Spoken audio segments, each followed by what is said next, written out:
Assalamualaikum warahmatullahi wabarakatuh, dulur-dulurku semuanya. Saya mau menceritakan lukisan ini. Lukisan ini adalah sebuah penggambaran saja. Jadi tidak ada maksud lain dan tujuan saya, hanya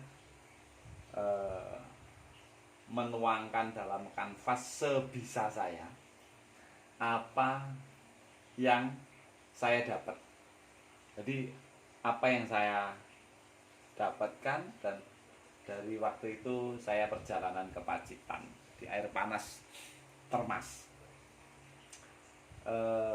Saya mendapatkan sebuah pesan seperti ini, dan saya juga tidak tahu ini apa waktu itu. Terus setelah saya pulang dari Pacitan, saya lukis biasa. Terus saya datang lagi untuk mencari juru kuncinya, dan saya sowan ke sana untuk menyampaikan apa sih ini sebenarnya gitu ya. Saya kok mendapatkan pesan seperti ini apa gitu. Terus sama beliau juru kuncinya itu disampaikan ini adalah kisah dari sumber air panas yang ada di Termas kan gitu.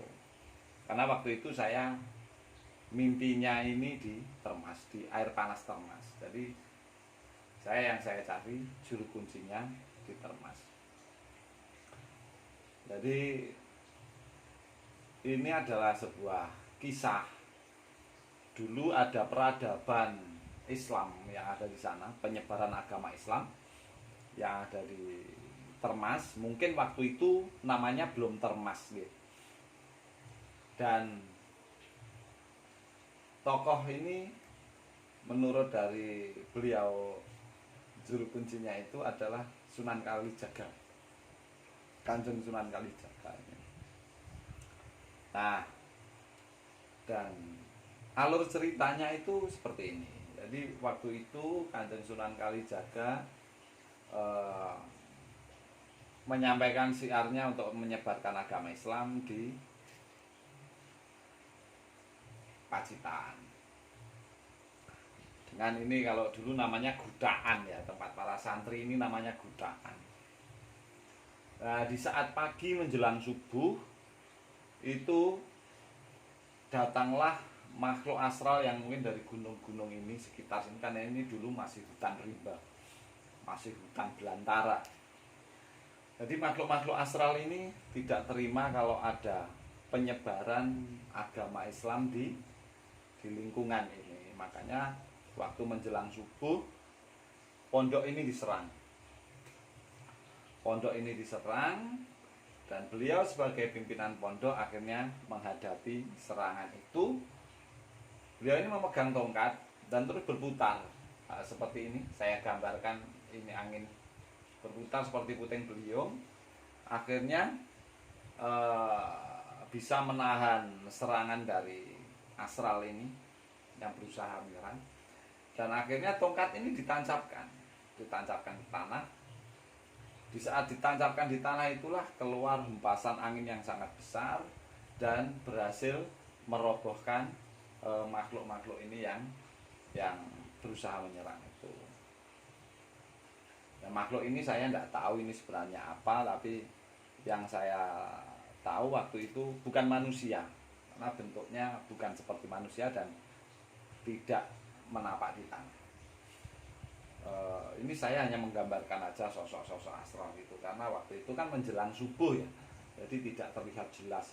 Saya bisa melihatnya ada sosok-sosok ini banyak, dan ini bukan manusia. Nah, terus saya tanyakan ke beliau juru kuncinya itu, terus ini pondok-pondok ini apa masih ada sekarang? Oh, masih ada.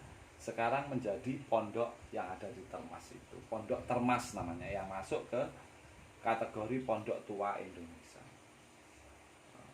Jadi tidak ada maksud dan tujuan lain dari lukisan saya ini, hanya mengabadikan sebuah cerita yang tersampaikan ke saya waktu itu. Mungkin ini adalah kisah dari apa Pondok Termas dan juga sumber air panas yang ada di Termas.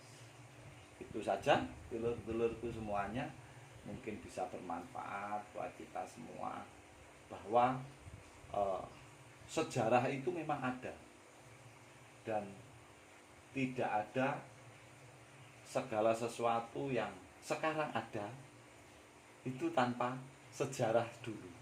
Tidak mungkin ini. Kalau sekarang ada berarti dulu pasti ada sejarahnya yang menyebabkan sekarang menjadi ada. Dan apa yang ada sekarang itu akan menyebabkan apa yang ada di kemudian hari. Begitu dulur-dulurku semuanya, sebuah kisah yang bisa saya sampaikan dari legendanya Pondok Termas dan air panas yang ada di Termas. Ada kurang lebihnya saya mohon maaf. Assalamualaikum warahmatullahi wabarakatuh.